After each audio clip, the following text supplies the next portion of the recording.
Okay, sebelum tu kita persilakan bagi Nanti Ahmad untuk memberi ucapan Allah.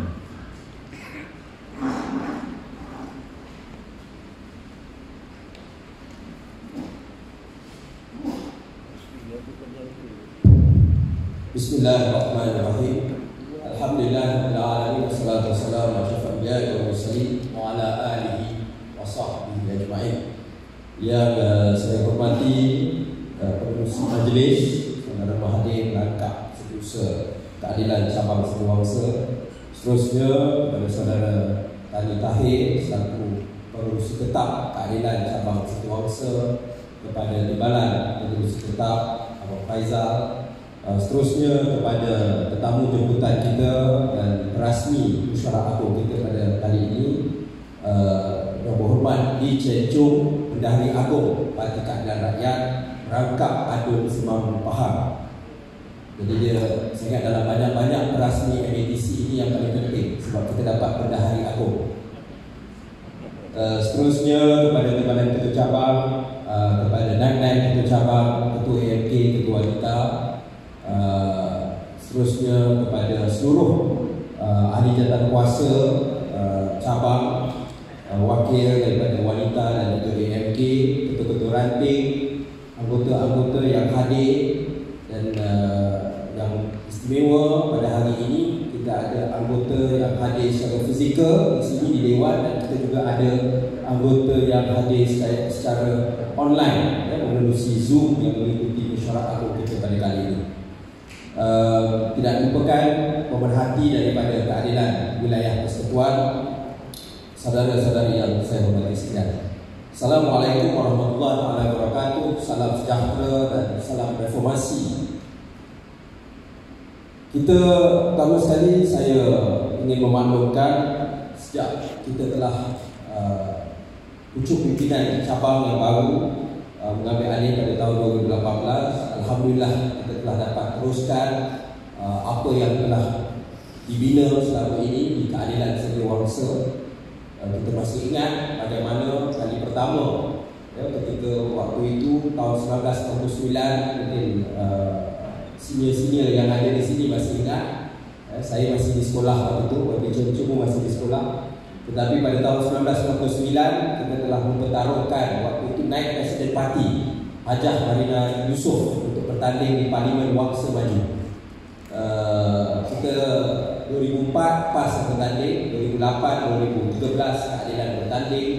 Tapi hanya pada 2018 bila kita masuk ke gelanggang, ketika itu kita telah dapat menang dalam kursi Setiausaha. Ketika kita jawatan kuasa ini mengambil alih pada tahun 2018, sejurus lepas kemenangan itu, bilangan anggota cabang Setiausaha berada pada 2,000 orang. Hari ini bilangan anggota keadilan cabang Setiausaha ialah sebanyak 4,746 orang anggota. Ini menjadikan keadilan cabang dengan bilangan keanggotaan yang keempat tertinggi di seluruh wilayah persekutuan. Ranting pada 2018 kita ada 3 ranting. Hari ini alhamdulillah kita telah ada 13 ranting di cabang Setiausaha. Ini menjadikan kita cabang dengan bilangan ranting yang kedua tertinggi di seluruh wilayah persekutuan. Saya ingin merakamkan penghargaan yang setinggi-tinggi kepada semua AJK cabang, wanita, angkatan muda, kerana atas gerak kerja saudara-saudara, termasuk semua anggota-anggota dan ketua-ketua ranting yang ada, maka kita telah capai satu tahap pencapaian yang bagi saya amat baik. Di peringkat nasional, keadilan dalam Musyawarah Agung yang lepas saya telah tegaskan kita merupakan parti pelbagai kaum nasional yang paling berjaya dalam sejarah negara kita. Dan hari ini saudara-saudara, walaupun kita berdepan dengan pengkhianat, walaupun kita berdepan dalam keadaan politik yang tidak menentu, bilangan anggota parti pada tahun 2018 adalah sebanyak 800,000 orang. Hari ini kita ada anggota melepasi 1 juta orang. Ini menjadikan keadilan parti dengan bilangan anggota ketiga dan PAS yang jauh lebih tua, jauh lebih mantap daripada keadilan. Kita, sewaktu saya dilantik oleh Presiden Datuk Seri Anwar Ibrahim menjadi Ketua Sekutu Pengelola Parti pada tahun 2019, kita ada 600 ranting. Hari ini bilangan ranting di seluruh negara parti telah pun melepasi 1,600 ranting keseluruhannya. Kita meletakkan sasaran untuk satu daerah mengundi mempunyai satu ranting. Di Setiawangsa kita dah hampir di setiap daerah mengundi kita dah ada ranting, malah ada di 2 atau 3 daerah mengundi kita ada lebih daripada satu ranting. Cuma saya nak tengok kalau ada mana-mana anggota termasuk AJK cabang, wanita abang AMP yang boleh dan berani menyahut cabaran, siapa yang boleh buka ranting di Mindes dan juga Pelapor. Yang itu kita boleh bagi insentif khas. Nanti kita punya sekretariat Jawatankuasa Pengurusan dan Jawatankuasa Pilihan Raya akan menarik nafas lega kalau kita ada ranting di Mindes dan juga Pelapor. Saudara-saudara, kita dalam banyak boleh dilihat tadi antara aktiviti yang parti cabang telah lakukan, dan saya yakin kita boleh perbaiki lagi dalam kita bergerak ke hadapan. Tahun ini kita telah mulakan ziarah untuk anggota-anggota lama kita, peneraju-peneraju keadilan cabang Setiawangsa, juga otai-otai reformasi yang memainkan peranan untuk mengasaskan cabang ini dalam waktu yang sangat sukar dahulu. Pada waktu yang sama kita juga mulakan induksi anggota baru supaya mereka memahami sebagaimana yang disebut ini adalah parti yang lahir daripada derita rakyat, parti yang lahir daripada akar budi, dan bagaimana kita nak menempuh keadaan politik yang tidak menentu di masa akan datang. Kita semua sedia maklum tentang apa yang kita lalui pada tahun lepas. Satu dunia berhadapan dengan wabak COVID dan situasi ekonomi dan kesihatan yang tidak menentu berikutan wabak COVID. Tetapi di Malaysia kita ditambah pula dengan satu lagi wabak, iaitu wabak pengkhianatan langkah Sheraton yang berlaku. Dan antara mereka juga termasuk pimpinan-pimpinan kanan dalam parti keadilan. Itu kita semua sedia maklum. Tetapi kita juga tidak boleh lupa bahawa kita juga dikhianati oleh Perdana Menteri ketika itu, Tun Dr. Mahathir Mohamad, yang tidak mahu melunaskan janji beliau yang telah dipersetujui oleh Pakatan Harapan, dan juga telah menyerang manifesto yang kita jual kepada rakyat dalam perang yang lepas, iaitu Buku Harapan. Hari ini saudara-saudara, ketika Pakatan Harapan cuba bangkit, usaha untuk melemahkan kepimpinan Presiden Datuk Seri Anwar berterusan dari luar dan juga dari dalam. Bagi kita sebagai anggota parti, kita tentu mahukan ketidaktentuan ini selesai, sebab rakyat mahu lihat parti berada di barisan hadapan untuk menyelesaikan masalah yang dialami oleh rakyat pada hari ini. Rakyat dalam keadaan tertekan, orang kehilangan kerja, yang ada kerja mungkin gaji dah berkurangan, yang berniaga susah nak cari makan, anak muda berdepan dengan situasi paling tidak menentu dalam sejarah negara kita. Sebelum ini masalah pengangguran, bankrupsi anak muda dah pun tinggi sebelum COVID. Bayangkan betapa situasi pada hari ini bila berhadapan dengan wabak COVID.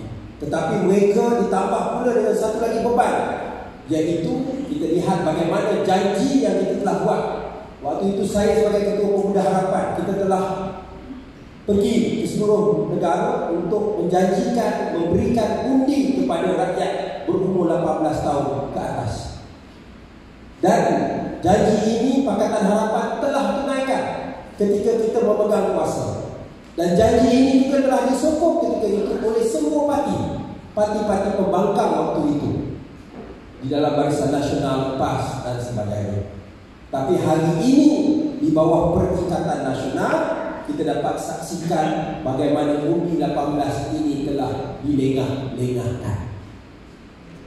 Saya tidak tahu undi 18 ini akan undi keadilan atau undi DAP atau undi parti suka-suka, saya tak tahu. Tetapi ini ialah janji kita kepada anak muda. Yang itu kita mesti tunaikan.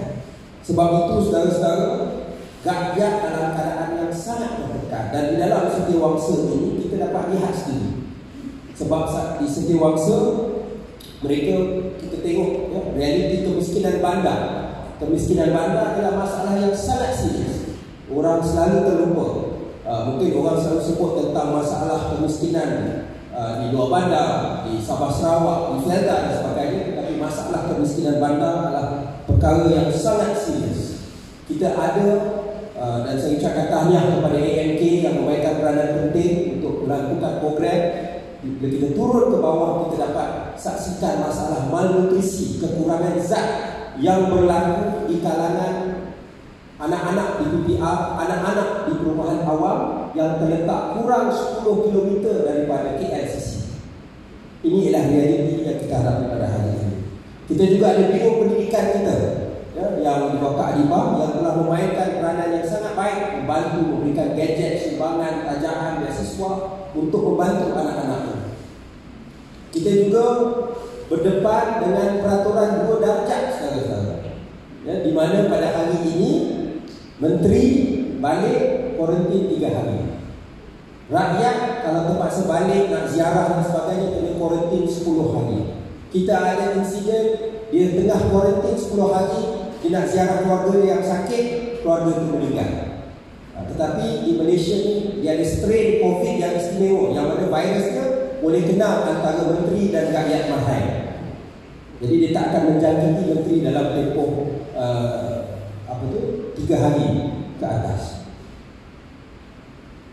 Pada masa yang sama, ketika rakyat berlumah dengan banyak isu pada hari ini, ekonomi dalam keadaan tidak menentu, ya, kita saksikan parlimen tidak boleh bersidang. Seri Paduka Baginda Yang Tuan Agong telah pun menitahkan bahawa dalam keadaan darurat sekalipun parlimen boleh bersidang. Tetapi kerajaan tebuk atap yang ada pada hari ini mengambil pilihan untuk menutup parlimen. Alasan yang diberikan oleh menteri yang bertanggungjawab untuk parlimen, Datuk Taqiyuddin, ialah dia mengatakan dalam parlimen ini banyak warga emas. Tapi kita tengok dekat pasar pun banyak warga emas, dekat sekolah pun ada kanak-kanak. Kita tengok di pasar raya tak ada masalah untuk ekonomi dibuka semula. Tetapi bila sebut tentang parlimen, sedangkan kami ini, saya termasuk saya sendiri, saya akan dapat dos kedua saya hari Isnin. Ya, ada ahli parlimen dah selesai dapat 2 dos. Kami duduk di parlimen dalam keadaan jarak fizikal. Kita boleh buat, kalau MATC pada hari ini boleh buat hybrid, parlimen apatah lagi boleh buat hybrid saja. Tetapi dewan yang paling penting untuk menjadi suara rakyat itu tidak boleh bersidang. Sebab kerajaan yang ada pada hari ini nak luluskan projek-projek besar, ya, nak buat peraturan semuanya tanpa berhadapan dengan wakil rakyat yang telah dapat mandat daripada rakyat. Saudara-saudara yang saya hormati sekalian, keistimewaan Setiawangsa ini ialah kerana ia menggambarkan realiti negara kita. Daripada segi kepelbagaian kaum, daripada segi kepelbagaian latar belakang. Kita ada, macam saya sebut tadi, perumahan awam dan PPR. Tetapi kita juga ada perumahan mewah di kawasan Taman dan Bukit Setiawangsa misalnya. Kita ada di kawasan ini, kita ada kampung baru Air Panas yang terdiri banyak masyarakat Tionghoa dan juga masyarakat India.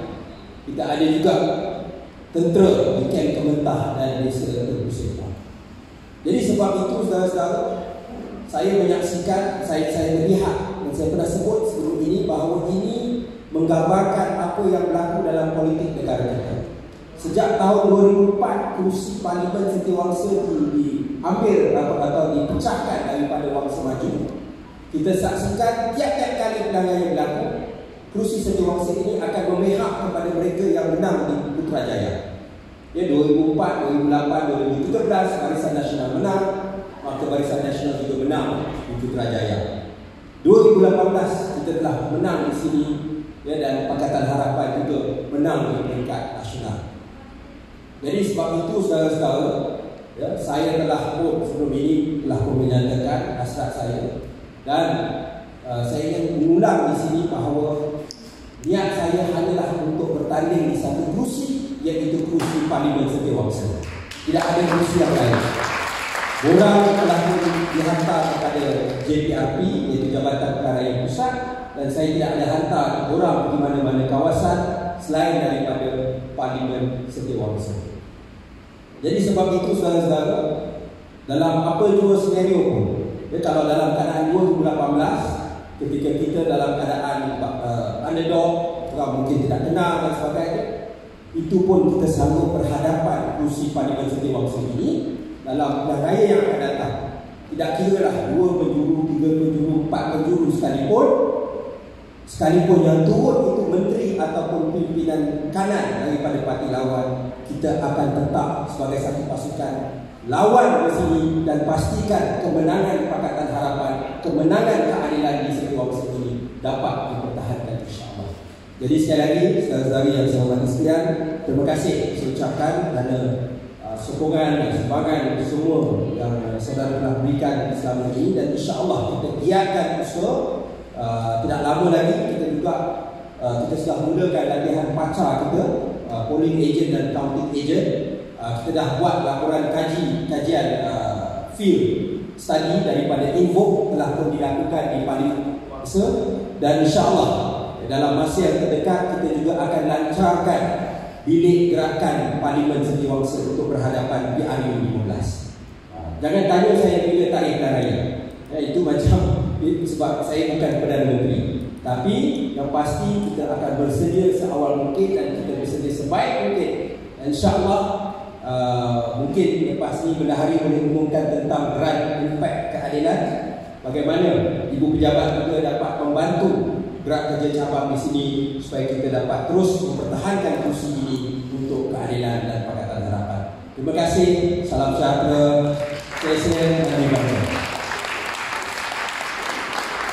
Terima kasih.